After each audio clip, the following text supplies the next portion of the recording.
Seja muito bem-vindo, eu sou Luciano S. e esse é o canal Casos Sobrenaturais Reais. Não deixe de fazer a sua inscrição e ativar o sininho para não perder os próximos vídeos e escreva nos comentários de que cidade você está nos assistindo. Desde já, o nosso muito obrigado.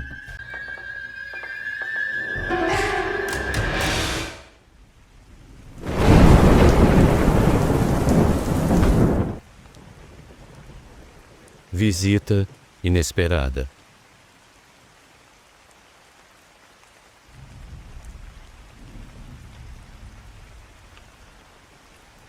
Luciano, aquela véspera de Natal em especial, marcou toda a família como uma das lembranças mais tristes e amargas que já tivemos. O meu avô, o patriarca da nossa família, era um homem de voz firme, embora os anos tivessem enfraquecido a sua força. Ele ainda conservava em seu olhar um brilho de autoridade e respeito. Nós nos reunimos ano após ano em sua casa e cada Natal era cheio de risos e lembranças. Mas aquela noite, tudo seria diferente. Meu nome é Paula. Eu sou da pequena cidade de União da Serra, no Rio Grande do Sul. Talvez essa história já seja muito antiga para vocês, pois ela se passou em um Natal de mais de 4 décadas atrás. Mas os que ainda estão vivos na família se lembram de tudo com detalhes e sempre se emocionam quando relembram dela. Para nossos netos, no entanto, é apenas uma história de terror que aconteceu em um Natal distante. Tudo começou ao entardecer, quando a casa mergulhou em uma quietude estranha. A luz da televisão iluminava a sala com um brilho acolhedor e o meu avô, Martim, em sua cadeira de sempre, observava com olhos serenos, mas distantes. A minha mãe e minhas tias terminavam os preparativos da ceia quando alguém bateu à porta. Foi o meu irmão Rafael quem abriu. Tratava-se de um homem desconhecido com uma aparência um tanto incomum. Não era que ele estivesse deformado, mas parecia como se o tempo o tivesse trazido de uma época muito distante. Quando Rafael abriu a porta, eu senti um calafrio percorrer o meu corpo. Era como se a morte tivesse entrado na nossa casa. O estranho tinha uma postura elegante, usava um longo sobretudo e tinha um olhar profundo que parecia atravessar cada um de nós. Sem dizer uma palavra, ele entrou, tirou o chapéu e seus passos ecoaram no piso de madeira. Cada passada parecia estremecer nossos pés, deixando um rastro de inquietação. Ninguém teve coragem de detê-lo. Meus tios e primos se entreolhavam, incapazes de entender a presença daquele homem que parecia conhecer perfeitamente o lugar, como se ele já tivesse vivido ali. O silêncio era opressivo enquanto ele caminhava até o meu avô. Quando chegou perto dele, ele estendeu a mão. Naquele instante, eu vi algo no rosto do meu avô que eu nunca havia visto antes. Um brilho de compreensão e resignação, mas também alegria e admiração pelo homem que estava diante dele. O meu avô não precisou de palavras para entender o motivo daquela visita inesperada.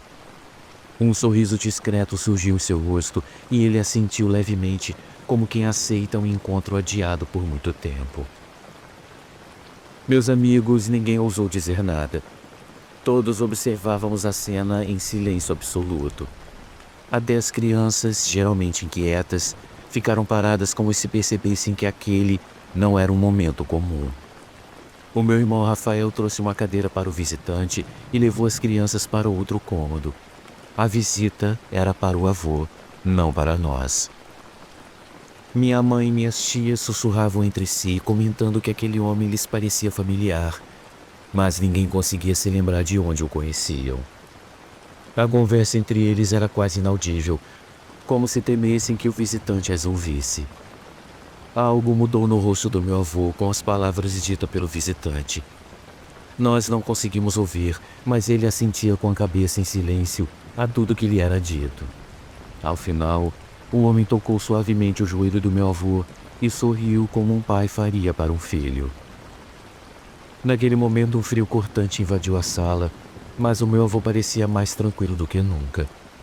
O visitante se levantou, colocou seu chapéu de volta e sorriu carinhosamente para minha mãe e as minhas tias, como se as conhecesse.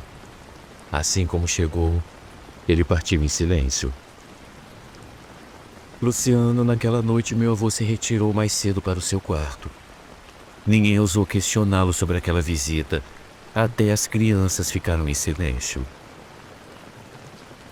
Quando o relógio marcou meia-noite, nós nos aproximamos devagar da porta do quarto dele, e então nós ouvimos um último suspiro, suave e profundo, aquele som final que a morte faz quando nos abraça. Ao entrar no quarto, nós encontramos o meu avô em paz, deitado na cama, com o rosto sereno como quem concluiu uma longa jornada. Ninguém chorou de imediato. A atmosfera era irreal, como se nada estivesse acontecendo. No dia seguinte, ao organizar os seus documentos, encontramos uma fotografia antiga e amarelada. Nela, aparecia um jovem com um sobretudo longo e o mesmo olhar profundo daquele visitante. Ao seu lado, estava um jovem sorridente. Era o pai do meu avô, falecido há décadas. Nós compreendemos que aquela visita havia sido esperada por muito tempo. Ele veio buscar o meu avô, e o meu avô sabia disso desde o primeiro instante. O Natal nunca mais foi o mesmo para a nossa família. Quando nos reunimos, parece que o espírito do meu avô ainda está lá sentado em sua cadeira, observando tudo com serenidade. Hoje, com 78 anos, eu sinto que a minha hora também se aproxima. Eu espero que quando o meu momento chegar, meus pais venham me buscar assim como o meu bisavô veio buscar o seu filho. Eu só peço a Deus que não seja em um dia de Natal, para não deixar nos corações dos meus filhos e netos a tristeza em meio a uma despedida tão especial. Eu desejo a todos um Feliz Natal e um lindo Ano Novo a todos vocês, inscritos e ouvintes do canal.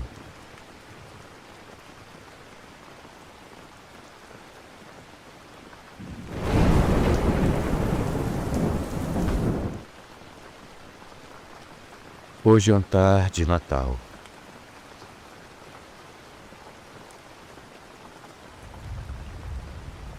Muito boa noite a todos. Primeiramente, eu desejo que todos tenham um ótimo Natal e que todos estejam bem e com muita saúde. Eu gostaria que minha identidade não fosse revelada. Eu vou contar uma coisa que aconteceu na cidadezinha onde eu morava na época, na noite de Natal no ano de 1983. Todos na cidade se conheciam, sabiam os nomes de cada pessoa e, por que não, também das rancharias próximas. 2 casas depois da nossa, vivia uma família. Todos eles tinham corpos rechonchudos, desde os adultos até os pequenos. As crianças sempre chamavam a atenção, pois elas eram loirinhas e suas bochechas tinham sempre aquele tom avermelhado devido à pele muito branca. O seu Teodoro e a dona Eva eram originários do sul do país. Eles chegaram e se estabeleceram no povoado na década de 60, pois o pai queria se mudar com a família para o Peru, mas ao encontrar trabalho no campo, eles decidiram se estabelecer por ali mesmo. Um tempo depois, no meio do inverno, quando uma mulher solitária chegou, o povoado estava mergulhado em um frio tão intenso que parecia cortar a nossa pele. O ar estava denso e a noite caía cedo, como se o sol fugisse, como se ele não quisesse mostrar os horrores que estavam por vir. Eu não me lembro de ter visto aquela mulher antes, e ninguém no povoado poderia dizer que conhecia o seu rosto. No entanto, desde o primeiro momento, todos pareciam encantados com sua chegada. Ela era uma mulher jovem, embora houvesse algo em seus olhos que denunciava uma idade maior do que ela aparentava. Sua pele era pálida, quase translúcida. Seu cabelo negro era trançado. Seus movimentos eram firmes, mas ao mesmo tempo graciosos.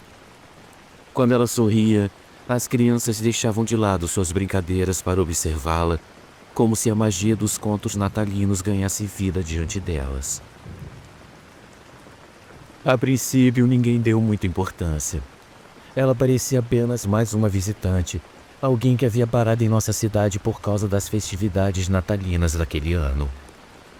Talvez ela fosse apenas uma viajante que fugia do barulho da cidade, mas em poucos dias, aquela estranha mulher se tornou alguém indispensável. O seu carisma era tão poderoso que, sem perceber, todos a procuravam e a olhavam com uma mistura de fascinação e respeito que nos impedia de lhe negar qualquer coisa. Ela não pedia muito, apenas pequenos favores. Um pão, uma manta, alguma fruta. Mas havia em sua voz uma doçura quase hipnótica e em seu olhar um brilho que desarmava a todos. Durante aquela semana, ela procurava muito pelo filho pequeno da Dona Eva, conhecido como Quinzinho. A mulher sempre acariciava os cabelos dele, mas principalmente ela dizia que queria dar uma mordida naquelas bochechas rosadas. Ela dizia que ele parecia tão delicioso que dava vontade de comê-lo. Isso era motivo de riso para todos. Para qualquer pessoa, isso poderia apenas parecer um jeito carinhoso de tratar uma criança. Mas à medida que o Natal se aproximava, coisas estranhas começaram a acontecer na cidade. As luzes das casas se apagavam muito cedo. Os animais não faziam som algum, nem mesmo quando algum bêbado atravessava as ruas a caminho de casa. Eu sentia uma inquietação constante, uma sensação de que algo terrível estava prestes a acontecer. Algo que naquele momento eu não conseguia compreender. Eu vi, em várias ocasiões, uma silhueta escura vagando sozinha pela noite, deslizando como um fantasma pelas ruas. Aquela coisa nunca deixava pegadas para trás, como se flutuasse sobre o chão. Quando eu contei isso à minha mãe, ela me repreendeu, dizendo para eu não ficar olhando pela janela à noite ou de madrugada. E então, na véspera de Natal, o horror caiu sobre nós. Nós acordamos com o grito desesperado de uma mãe. Era a Dona Eva. O seu filho Quinzinho havia desaparecido. Ninguém entendia como ele poderia ter sumido da cama, pois a mãe jurava pelo coberto antes de dormir. Mas o menino não estava lá, e em seu lugar havia apenas um frio congelante que preenchia todo o quarto. Todos saímos para a rua com tochas acesas e o desespero estampado nos rostos de cada vizinho. Cada canto do povoado foi revistado, cada bosque, cada trilha, e foi então que as mulheres perceberam que a estranha mulher também havia desaparecido. E por mais que a buscassem, nem sinal do menino e nem daquela mulher. Alguém mencionou tê-la visto sair do povoado ao amanhecer, enrolada em um cobertor e carregando algo nos braços que eles não souberam identificar. Chegou o dia de Natal e o pequeno Quinzinho não foi encontrado. Durante dias, semanas, não se falou de outra coisa. A imagem daquele menino perdido atormentava todos, e a cada dia que se passava, a dor daquela mãe se aprofundava, enquanto o medo no povoado aumentava. Ninguém se atrevia a dizer uma palavra na frente dos pais do menino, mas todos os mais velhos sabiam o que havia acontecido. Aquela mulher simpática e solitária era uma bruxa. Uma das mulheres do povoado disse que aquela bruxa já havia lançado seu olhar sobre o pobre menino e ele se tornou a sua vítima naquele Natal. Por mais cruel que isso soe, era verdade. Ninguém ousava dizer isso em voz alta. Aquela criatura era uma presença maligna que havia observado em silêncio e esperado o momento certo para levar o que desejava. Desde aquele Natal, a minha cidade nunca mais foi a mesma. A alegria das festas ficou manchada pelo medo. Sempre que algum estranho colocava os pés no povoado, todos o observavam em silêncio, mantendo as crianças por perto, cuidando delas como se estivessem esperando o momento exato para que aquela mulher retornasse para reivindicar outra criança. Embora o Natal seja a celebração do nascimento do Filho de Deus, às bruxas isso pouco importa. Elas também buscam, de uma forma ou de outra, ter a sua própria ceia de Natal, como uma espécie de zombaria, eu suponho. Aquela cidade cresceu muito, mas até hoje se conta a história do Quinzinho, o menino que nunca voltou e que nunca mais foi encontrado, nem mesmo com as súplicas por um milagre natalino.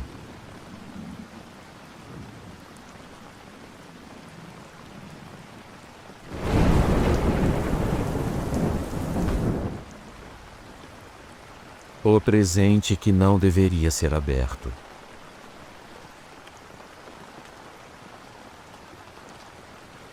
Meu nome é Silvana de Oliveira. O que eu vou contar aconteceu no meu estado natal, Alagoas. Isso ocorreu em uma reunião de Natal na casa dos meus tios.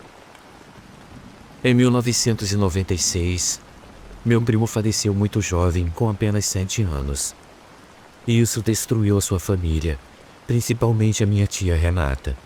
Ela parou de ir às reuniões de Natal, não decorava mais sua casa, nem mesmo por causa de seus outros 2 filhos. Minha mãe dizia que não havia dor maior para uma mulher do que enterrar um filho.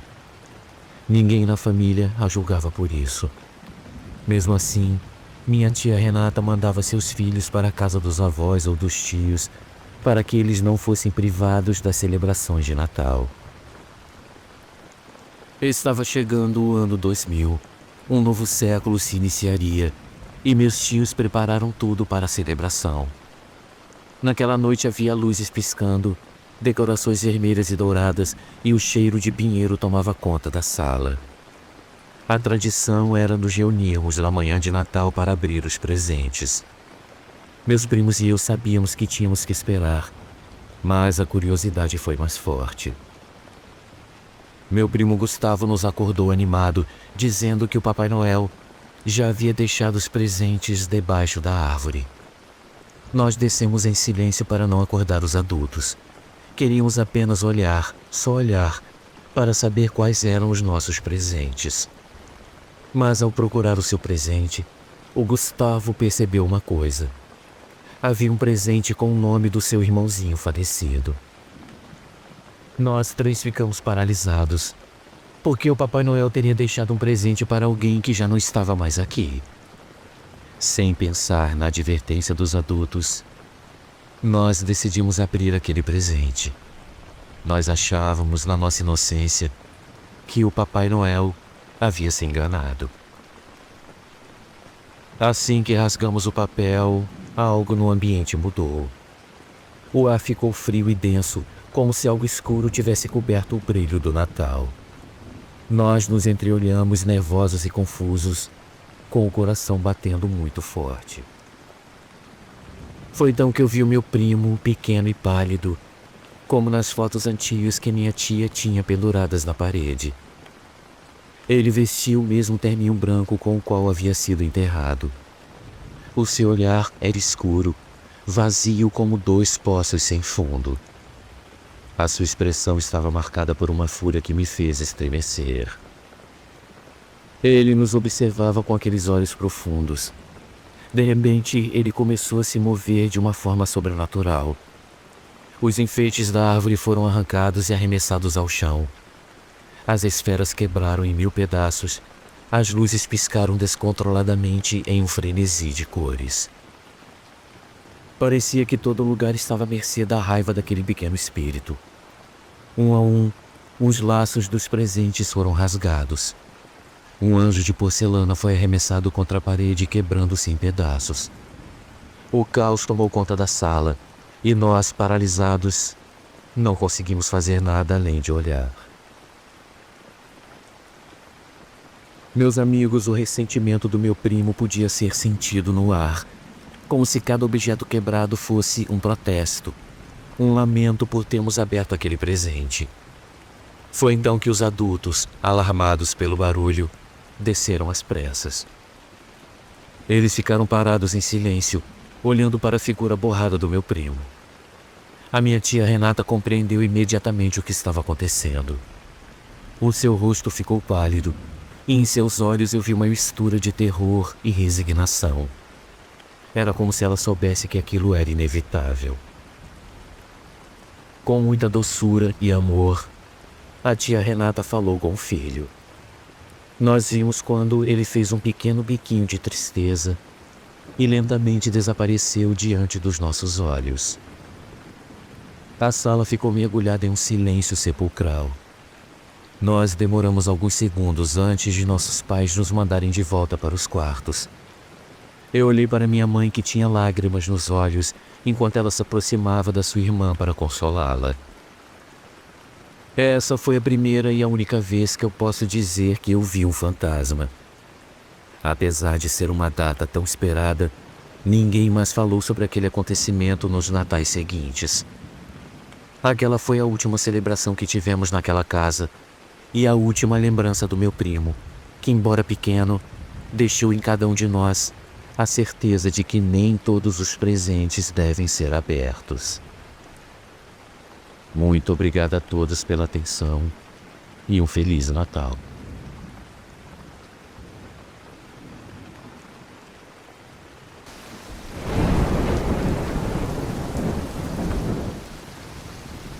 Amigos, uma pequena pausa no nosso vídeo, apenas para lembrar que o nosso canal é um canal independente e que para continuar existindo nós precisamos muito do seu apoio. Existem muitas formas de você ajudar o canal. Uma delas é contribuindo com qualquer quantia utilizando a chave Pix que está aparecendo na sua tela. Outra é se tornando membro contribuindo com apenas R$ 7,99 por mês clicando no link Seja Membro. Você também pode nos ajudar sempre curtindo, comentando e compartilhando nossos vídeos, pois dessa forma a plataforma vai ampliar o alcance do nosso canal e ele será cada dia mais conhecido. Desde já, a gente agradece e agora vamos continuar com o vídeo.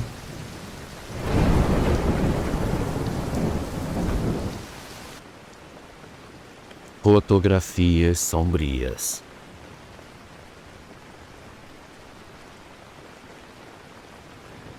Boa noite, Luciano e amigos do canal. Isso que eu vou contar acontece todo ano no Natal, e essa data era uma das quais eu mais esperava quando eu era criança. Mas agora eu costumo me manter afastado dessa celebração, embora eu deva dizer que não importa onde eu esteja, isso sempre acontece. Meu nome é Juliano, eu sou do Rio de Janeiro, mas eu moro nos Estados Unidos há mais de 20 anos. Minha mãe faleceu quando eu tinha 7 anos. Meus pais já estavam separados, então após a morte dela, o meu pai, que é americano, foi até o Rio para me levar para morar com ele nos Estados Unidos. Meus avós maternos não queriam me entregar, mas como tinham poucos recursos, acabaram tendo que me entregar às autoridades para que eles decidissem o melhor para mim. Quando eu completei 10 anos, eu comecei a notar algo estranho em todas as fotos que meu pai tirava de mim no Natal. Eu sempre aparecia acompanhado, mesmo quando as fotos eram tiradas apenas de mim. Eu preciso dizer que isso só acontece no Natal, em nenhum outro dia do ano.